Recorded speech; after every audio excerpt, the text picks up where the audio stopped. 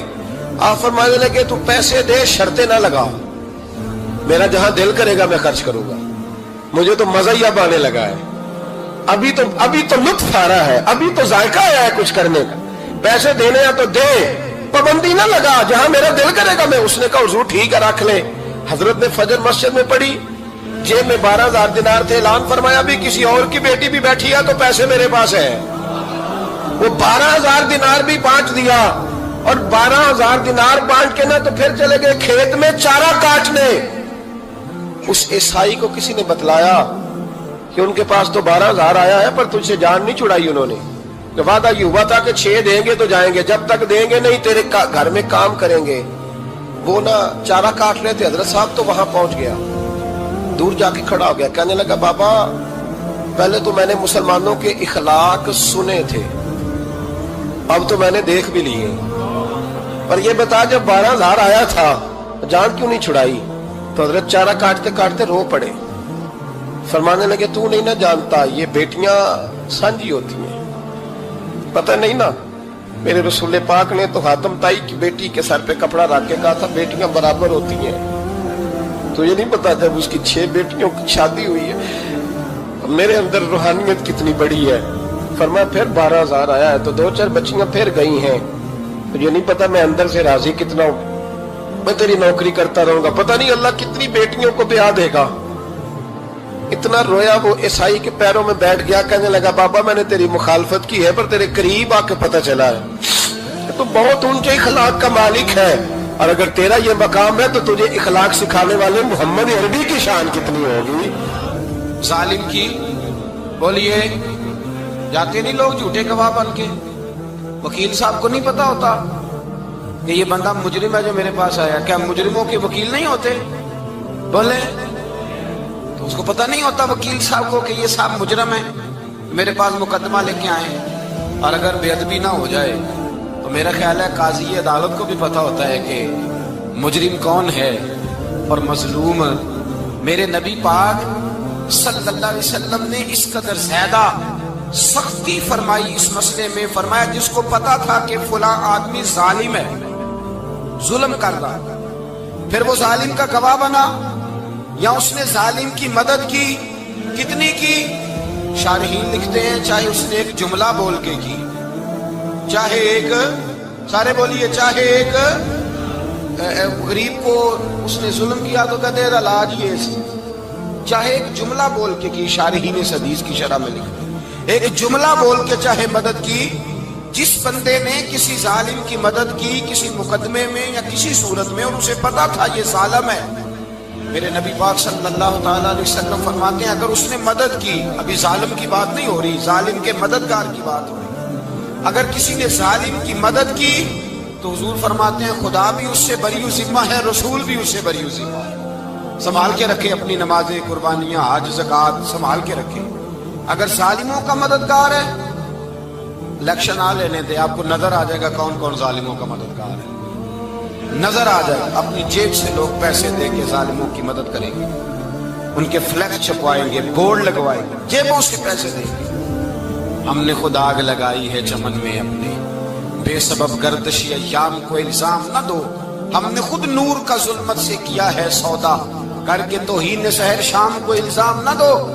ظالموں کے مددگار میدان میں آ گئے, یہ چھوٹا لفظ نہیں, میرے حبیب پاک صلی اللہ علیہ وسلم نے فرمایا جو ظالم کا مددگار ہے سن لے جو سجن کے ساتھ کچہری جاتا ہے, وہ یاد رکھے جو دوست کا گواہ بنتا ہے, وہ یاد رکھے جو کہتا ہے میں مانگی گیا تھا, مجھے بلایا گیا تھا قبضہ چھڑانے کے لیے کسی غریب بیوہ کی جائیداد پہ, کب وہ سن لے تو مدد کر کے نہیں آیا, تو خدا کے ذمے سے نکل گیا ہے. رسول پاک نے فرمایا تیرا میرا تعلق ختم ہو گیا, تو ظالم کا مددگار ہو گیا. پھر تو کہتا میں بے چین ہوں, میں بے قرار ہوں, میں آزمائش کا شکار ہوں. پلٹ کے دیکھ تو صحیح تیرا گناہ کتنا بڑا ہے. میرے نبی پاک صلی اللہ علیہ وسلم کا ایک اور فرمان سننے, ابن ماجہ ابو داؤد میں موجود ہے. اس حدیث کو آپ نے یاد کر لینا, کر لیں گے انشاءاللہ, سارے کہیے انشاءاللہ کر لیں گے یاد. حضور صلی اللہ علیہ وسلم نے فرمایا اگر تو ظالم کی مدد کرے گا نا، یہ لفظ دل کی تختی پہ لکھ لینا، یہ مکافات عمل ہے، مکافات عمل دنیا، ادھر کرو گے تو ادھر بھرو گے۔ فرمایا اگر تو کسی ظالم کی مدد کرے گا، سن لے حضور کا فرمان ہے، اگر تو ابن ماجہ ابو داؤد سیاہ میں موجود ہے، فرمایا اگر تو کسی ظالم کی مدد کرے گا تو رب تعالیٰ مرنے سے پہلے پہلے تیرے اوپر بھی ظالم کو مسلط کر دے گا، تیرے اوپر بھی ایک دفعہ ظلم ضرور ہوگا اگر تو ظالم کی، وہ کسی صورت میں بھی ہو سکتا ہے، کسی صورت میں تیرا بیٹا ہی اٹھ کے ظلم کر دے گا، تو الجھ جائے گا، کسی نہ کسی جگہ تیرے لیے تباہی کا سامان ہوگا، تیرے اوپر ظلم ہوگا، اس لیے کہ تو ظالموں کا مددگار ہے۔ چاہیے یہ تھا کہ تو مظلوم کی مدد کرتا، انسانی ایمانی یقین کا فریضہ سر انجام دیتا، تو ظالموں کا مددگار ہو گیا ہے۔ ٹٹول کے دیکھ لیں، رزلٹ نکال کے دیکھ لیں، ہمارے زمانے میں ظالموں کے مددگار زیادہ ہیں، اتنی لمبی زبانیں نکال کے ظالموں کی مدد کرتے ہیں، بڑے بڑے کالم نویس اللہ نے انہیں قدرت دی لکھنے کی، تو اپنا قلم ظالموں کی مدد میں خرچ کرتے ہیں۔ وہ لوگ جن کو اللہ تبارک و تعالیٰ نے قدرت دی، ہمت دی، طاقت دی، کچھ لوگ ان کے حلقہ احباب میں وہ اپنے لوگوں کو استعمال کر کے ظالموں کی مدد کرتے ہیں، ظالموں کی مدد کرتے ہیں۔ میرے نبی کریم سید عالم نور مجسم صلی اللہ علیہ وسلم نے فرمایا اگر تو نے ظالم کی مدد کی تو جب تک تو توبہ نہیں کرے گا رب تجھ سے ناراض ہی رہے گا۔ اللہ تجھ سے، او بھائی جس سے رب بھی ناراض ہو گیا، نہ کھانا نہ پینا نہ سونا نہ جاگنا نہ نیند، پھر تیری ہر چیز تیرے لیے آزمائش ہو جائے گی، پھر تیرا سایہ بھی تیرے لیے خوف کا سامان بنے گا، پھر زندگی جیتی جاگتی لاش بن جائے گی، تو اپنے کندھوں پر اپنی میت اٹھائے پھرے گا جب تو ظالم کا مددگار ہوگا۔ اور نبی پاک صلی اللہ علیہ وسلم نے فرمایا ظالموں کا مددگار بھی ظالم ہوتا ہے، ظالموں کا مددگار بھی، سارے بولے ظالموں کا مددگار بھی نہیں، کو نہیں، آپ سارے نہیں بولے، ایک دفعہ بولے ظالموں کا مددگار بھی، پکی بات ہے، ظالموں کا مددگار بھی۔ اللہ جس کا یارانہ ہو، جس کا دوستانہ ہو، جو کہے میں نے نا اس کو اوکھے ویلے کے لیے ظالم کو یاد رکھا ہوا ہے، کبھی مشکل پر رکھے نہیں ہوئے لوگوں نے ظالم دوست، کہتے میں نے رکھے ہوئے ہیں، بلکہ ہمارے دیہات میں تو کہتے ہیں میں نے بازو بنائے ہوئے۔ کس کو بازو بنا لیا؟ ظالم بھی کبھی بازو ہوتا ہے، جو ظلم کی تلوار لیے میدان میں کھڑا ہے۔ قارون، حامان، فرعون، نمرود کا حال نہیں لوگوں نے دیکھا؟ اپنے زمانے میں آپ نے کتنے لوگ نہیں دیکھے جن کے سائے سے، آواز سے لوگ کانپتے تھے؟ پھر پولیس کی گاڑیوں میں وہ اس طرح مردہ پڑے کہ دنیا نے تماشا دیکھا ان کا، یہ رنگ ہم نے دیکھے نہیں اپنے آنکھوں سے۔ فرمایا ظالم کا مددگار بھی، جو کار میں بٹھا کے لے کے گیا وہ بھی ظالم، جس نے چائے پلائی وہ بھی، جس شخص نے کھانا کھلایا وہ بھی، جو کچہری تک ساتھ گیا وہ بھی، جس نے فلیکس کے نیچے، بڑے شرابی کے نیچے چھوٹی اپنی فوٹو لگائی وہ بھی، جو ووٹ کی پرچی ڈالنے گیا وہ بھی۔ کہہ دینا باہر نکل کے کہ حضرت صاحب نے سیاسی تقریر کی ہے، کہہ دینا، پر بات تو سچی ہے نا۔ خو کرے ہم تو سے تھوڑا سا گلا بھی سن لے، خو کرے ہم تو سے تھوڑا سا بھی گلا۔ امام مالک کے پاس ایک بندہ آیا، اس نے کہا حضور میں درزی ہوں، ایک ظالم بادشاہ مجھ سے کپڑے سلواتا ہے، میں تو ظالموں کا مددگار نہیں نا۔ ایک ظالم بادشاہ مجھ سے، حضور میں تو مددگار نہیں نا ظالموں کا، جو فرمایا ظالموں کا مددگار بھی ظالم ہوتا ہے، تو کپڑے لے کے آتا ہے میں سی کے دے دیتا ہوں، ذمہ داری نہیں سمجھے۔ یہ ایک آدمی دکاندار ہے، اس سے کوئی بندہ چیز خریدنے آئے گا تو تھوڑی کہے گا میں نے نہیں دینی، تو دے گا۔ کوئی بندہ اگر کسی شخص سے کوئی کام کہتا ہے جو اس کی فیلڈ ہے، اس کا شعبہ ہے، اس کا معاش کا وہ سلسلہ ہے، کہتے ہیں یا رسول اللہ صلی اللہ علیہ وسلم ظالموں کا مددگار بھی ظالم، حضور نے فرما دیا۔ تو امام مالک سے بندے نے مسئلہ پوچھا، دل کی تختی پہ لکھنے والی باتیں ہیں، کہا حضور میں درزی ہوں، ظالم کپڑے سلواتے ہیں، میں تو مددگار نہیں نا۔ امام صاحب کہنے لگے نہیں، مددگار تو وہ ہوگا جو تجھے سوئی دھاگا فراہم کرے گا، تو تو پورے کپڑے سی کے دیتا ہے، تو تو خود بہت بڑا ظالم ہے، تو پورے سوٹ سی کے دیتا ہے، تو تو بہت بڑا ظالم خود ہے۔ مددگار تو وہ ہوگا جو تجھے دھاگا دے گا، جو تجھے بٹن دے گا، جو تجھے نلکی دے گا۔ جو ظالم سے اتنی نفرت ظلم کر کے بندہ ہے، یہاں تو ہمارے زمانے میں ہیرو بن جاتے ہیں لوگ، ظالم ہیرو ہے، لوگ اس سے ڈرتے پھرتے ہیں، گھومتے پھرتے ہیں، اور بہت سارے کم مزاج لوگ اس کے پیچھے ہاتھ باندھ کے پھرتے ہیں۔ ظالموں کی مدد کرنا، ظالموں کے ساتھ رہنا، یہ ظلم ہے، ظلم، یہ زیادتی ہے۔ میرے نبی پاک صلی اللہ تعالی علیہ وآلہ وسلم نے ارشاد فرمایا یاد رکھو رب فرماتا ہے میں مظلوم کی مدد ضرور کروں گا، چاہے جلدی کروں چاہے دیر سے کروں، میں مظلوم کی مدد۔ حضور صلی اللہ علیہ وسلم نے فرمایا ہے، حضرت معاذ بن جبل کہتے ہیں حضور نے مجھے یمن کا گورنر بنایا، جب میں جانے لگا نا تو حضور نے بڑی نصیحتیں کی، بخاری میں موجود ہے، فرماتے ہیں جب میں پلٹنے لگا تو میرے رسول نے فرمایا معاذ ایک منٹ ٹھہر جا، ایک بات میری یاد رکھنا، اس کو نہ بھولنا۔ کہا حضور کیا؟ فرمایا دیکھنا کسی پہ ظلم نہ کر بیٹھنا، کہیں تجھ سے زیادتی نہ ہو جائے۔ محبوبہ پھر حضور نے فرمایا سن میرے معاذ، میں تجھے گورنر بنا رہا ہوں، زیادتی نہ کر بیٹھنا۔ یا رسول اللہ صلی اللہ علیہ وسلم کیا ہوتا ہے؟ تو میرے کریم نے فرمایا جب مظلوم دعا کے لیے ہاتھ اٹھاتا ہے تو عرش کا مالک کہتا ہے فرشتوں پیچھے ہٹ جاؤ، عرش کا مالک کہتا ہے فرشتوں پیچھے ہٹ جاؤ، دروازے کھول دو۔ فرمایا مظلوم اور رب کے درمیان شے حائل کوئی نہیں ہوتا۔ مولا رومی رحمت اللہ علیہ فرماتے ہیں ایک دن نا شیر نے، کہتے شیر نے ایک دن نا ریچھ کو ساتھ لے لیا اور ساتھ لے لیا لومڑی کو، اس نے کہا اور شکار کرنے چلے، چلو جی، شیر کی مہربانی ذات لے لیا ہے، حالانکہ اس کو کسی کی مدد کی ضرورت ہے، وہ تو بادشاہ ہے، بادشاہ سلامت نے ساتھ لے لیا، شکار کیا 3 چیزوں کا، ایک شکار کیا خرگوش، ایک ہرن، ایک گائے۔ اب وہ شکار کر کے واپس آئے تو جو ریچھ تھا نا ذرا اکڑ اکڑ کے چلنے لگا کہ بادشاہ کے ساتھ میں بھی تھا، یعنی شکار میں میرا بھی حصہ، اور شیر بھی سمجھ گیا بات کو کہ اس کا دماغ خراب ہو رہا ہے، حالانکہ میں نے تو ویسے ہی ساتھ لیا۔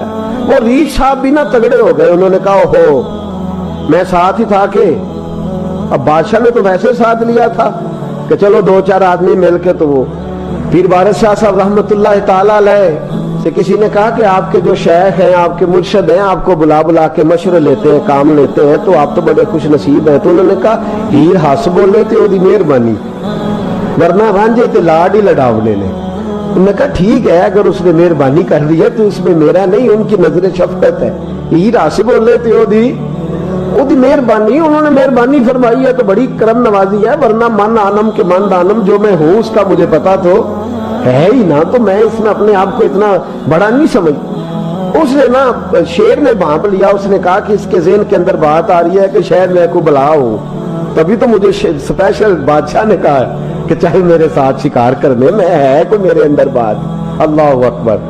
اس نے نا آ گئے بیٹھ گئے، اس نے کہا اس سے بادشاہ نے کہ کیا کرنا ہے، اب شکار تو ہو گیا ہے، تو اس کے اندر تو سودا سمایا ہوا تھا نا۔ اس نے کہا جی کرنا کیا ہے، بانٹ کے کھانا چاہیے، بانٹ کے کھانا چاہیے۔ اس کو بڑا غصہ آیا، اس نے کہا اچھا تو مجھے کمزور سمجھتا ہے، میں جو چاہتا تھا کر سکتا تھا، میں نے تو عذرائے محبت تجھے عزت دی، ساتھ لے لی یار، تو بن کے ہی بیٹھ گیا ہے۔ اس نے کہا اچھا بانٹ کے کھانا چاہیے، کہا بالکل، کہا چلو بانٹو، پھر کیسے بانٹنا ہے۔ ہرن کا اور بکرے کا گوشت ایک جیسا ہوتا ہے، بلکہ ہرن کا زیادہ مہنگا ہوتا ہے، لذیذ ہوتا ہے۔ اب اس نے تقسیم کیسی کی دی، اس نے چلاکی کرنی چاہیے، کہنے لگا جی تقسیم سیدھی سی ہے، آپ بڑے ہیں، گائے آپ کی، 3 جانوروں کا شکار ہوا نا، گائے، ہرن اور خرگوش۔ کہنے لگا آپ بڑے ہیں، گائے آپ کی، میں درمیانہ ہوں تو ہرن میرا، اور لومڑی چھوٹی ہے تو خرگوش لومڑی کا۔ اس نے کہا تیرا بھلا ہو جائے، کیسی تم نے تقسیم کی ہے۔ اس نے مارا پنجا اور ریچھ کو بھی مار دیا۔ اس نے کہا تو عجیب آدمی ہے بھائی، تجھے تو ذرا موقع دیا ہے تو تو نے ہاتھ ہی وہاں ڈال لیا ہے جہاں بالکل تیرا بنتا ہی نہیں تھا۔ اللہ اکبر۔ اس نے کہا اچھا مر گیا۔ اب لومڑی بھی سنبھل کے بیٹھ گئی، لومڑی ذرا تیز ہے، چلاک ہے، تو مولا رومی علیہ رحمہ کہتے ہیں، اور شیر کہنے لگا لومڑی سے چل تو تقسیم کر، تو تقسیم کر کیا کرنا چاہیے۔ تو کہنے لگی بادشاہ سلامت تقسیم بڑی سادی سی ہے، سویرے ناشتہ خرگوش کا کرے، دوپہر کو آپ جب کھانا کھانے لگے تو ہرن تناول فرمائیں، اور شام کو ذرا آپ زیادہ کھاتے ہیں تو آپ گائے کھائیں، یہی تقسیم ہے۔ بڑا راضی ہوا شیر۔ اس نے کہا تو نے یہ تقسیم بڑی اچھی کی ہے، یہ کہاں سے سیکھی ہے؟ کہنے لگی ریچھ کی موت سے سیکھی ہے، ابھی مرا ہے نا میرے سامنے، اس کی موت سے میں نے سیکھی ہے اس لیے کہ اگر یہ تقسیم نہ کی تو مر میں بھی جاؤں گی. بات تو تفنن کی ہے, ظرافت کی ہے, لیکن ملا رومی کیا فرماتے ہیں؟ وہ فرماتے ہیں دوسروں کی موت سے ہی سیکھ جا. حضرت عمر کا وصال ہوا, قبر پہ مٹی ڈالی جا رہی تھی.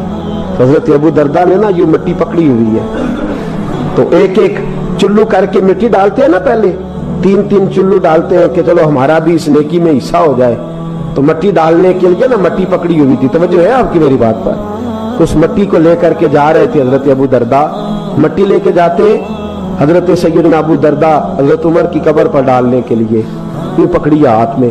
مٹی ڈالنے کا ارادہ کرتے تو واپس آ جاتے, پھر جاتے تو واپس آ جاتے, پھر جاتے. لوگوں نے کہا ابو درداء ڈالتے کیوں نہیں؟ تو آنکھوں میں آنسو آ گئے, رو پڑے.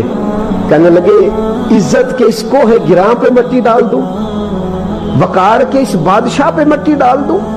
فرمانے لگے شہنشاہ کردار پر اس پر مٹی ڈال دوں. اور پھر وہ مٹی پکڑی اور اپنے سر پہ ڈال لی.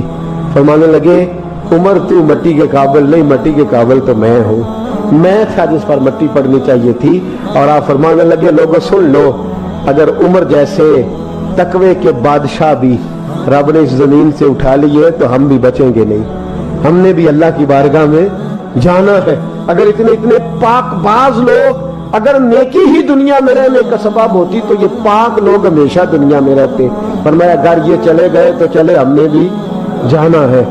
حضرت خضر علیہ السلام آئے, کہنے لگے حضور شیخ عبد القادر جیلانی سے کہنے لگے آپ دعا نہ کریں, میں پیغام لے کے آیا ہوں, اس کے نصیب میں ہی اولاد نہیں, نہ کریں دعا. نے کر دی پر یہاں تو ہے ہی نہیں. تو یہ لاڈلے ہیں نا رب رسول کے, اللہ رسول کو منا لیتے ہیں.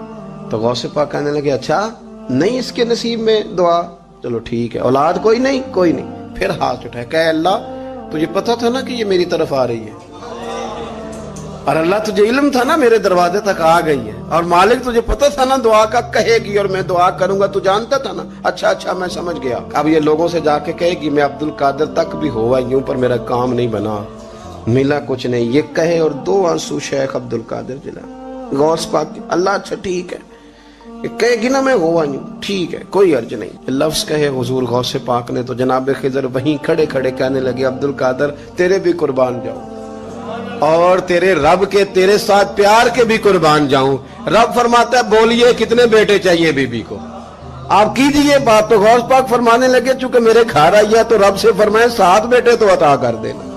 او بھائی اتنی سی بات نہیں لوگوں کی سمجھ میں آتی کہ میرا کوئی لاڈلا پیار والا ہو تو میں مان جاتا ہوں, تو جو رب رسول کے لاڈلے وہ جب بات کرتے ہیں تو اللہ رسول بھی مان جاتے ہیں. بھائی اتنی سی بات ہے. ایک شخص نے آ کے کہا حضور میرا والد انتقال کر گیا, رات خواب میں دیکھا بڑے عذاب میں. لوگ بڑے پریشان ہوتے ہیں ان باتوں بڑے, لیکن میں بڑے دلائل قائم کر سکتا ہوں. ہاں ہمیں کیا ملانگ سمجھتے ہیں کہ ہم جو بات کریں گے بغیر دلیل کے کریں گے؟ بیٹھ کے لوگ کہانیاں سنا رہے ہیں کہ جناب غوث پاک ایسے کر سکتے تھے, یہ کیسے ہو سکتا ہے؟ تو جو کہانی تم سنا رہی ہو تو کافر بھی سنا رہا ہے. وہ کہتا ہے اگر تمہارا رب سارا کچھ کر سکتا ہے معاذ اللہ تو پھر اسے کہو فلانا کام کرے. اس کا کیا جواب ہے تمہارے پاس؟ بڑی عجیب لوگ کہانیاں کرتے ہیں اور شرم نہیں آتی اللہ والوں کے بارے میں اتنی کچی اور غلیظ زبان استعمال کرتے. اور مجھے کہنے والوں پر اتنا شکوہ نہیں جتنا سننے والوں میں شکوہ. ایسے لوگوں کو سنتے ہو جو توہین کرتے ہیں رب کریم کے بندوں کی. سنو حضور غوث پاک سے آ کے کہا حضور میں نے رات خواب میں اپنے والد کو دیکھا عذاب میں بڑی تکلیف میں ہوں, میرے ابا کے لیے دعا کر دیں. تو غوث اعظم فرمانے لگے وہ یہاں کبھی آیا تھا, بیٹھا تھا. حدیث ہے صحیح بخاری میں صحیح مسلم میں کہ ذکر والوں کی مجلس میں بیٹھنے والا بدبخت نہیں رہتا, اللہ اسے سعید بخت کر دیا کرتا ہے. یہ حدیث ہے بخاری مسلم میں حدیث. اب تم حدیث ماننے سے بھی انکار کرو گے؟ جو اللہ والوں کی محفل میں آئے بدبخت ہو تو رب سعید بخت کر دیتا ہے, بخاری مسلم ہے. جو ذکر والوں کے ساتھ بیٹھے تو رحمت اسے گھیر لیتی ہے. اس نے کہا حضور میرے والد آئے ہیں آپ کی محفل میں. تو غوث پاک نے بچھا لیا مچھلا, کہا مالک تیرے محبوب کا فرمان ہے نا کہ جو ذکر کی محفل میں بیٹھے انہیں رحمت گھیر لیتی ہے, ان پر سکینہ نازل ہوتا ہے. وہ بدبخت ہوں تو سعید بخت ہو جاتے ہیں. تو اللہ پھر بندہ نوازی کرنا, وہ ہمارے ساتھ بیٹھا کرتے تھے. مہربانی فرمانا, کرم نوازی فرما. وہ شخص کہتا ہے میں رات کو جا کے سویا تو خواب میں ابا ملے جنت کا لباس پہنا ہوا ہے, اور میرے والد کہنے لگے پتر سارے کام چھوڑ دینا, عبد القادر جیلانی کا دروازہ نہ چھوڑنا, خبردار غوث پاک کا دروازہ